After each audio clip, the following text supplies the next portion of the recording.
মধ্যবিত্ত পরিবারের যে সন্তানগুলো আছে, উচ্চবিত্ত পরিবারের সন্তান বা নিম্ন মধ্যবিত্ত, এমনকি দরিদ্র অথচ মেধাবী, এইরকম পরিবারের সন্তানগুলো যদি আমাদের এখানে পড়াশোনা করতে আসতে চায়, সেক্ষেত্রে আমরা তাদের জন্য অনেক সুযোগ সুবিধা দিচ্ছি।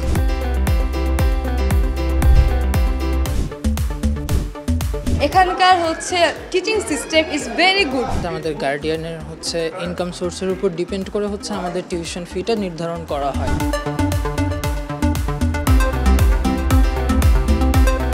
মানব সম্পদ ছাড়া, ভালো মানুষ ছাড়া সমাজ গড়ে তোলা যাবে না। মানবিক গুণাবলী সম্পন্ন জ্ঞানী গুণী মানুষ সৃষ্টি করতে হবে, এই ছিল আমাদের ভিশন।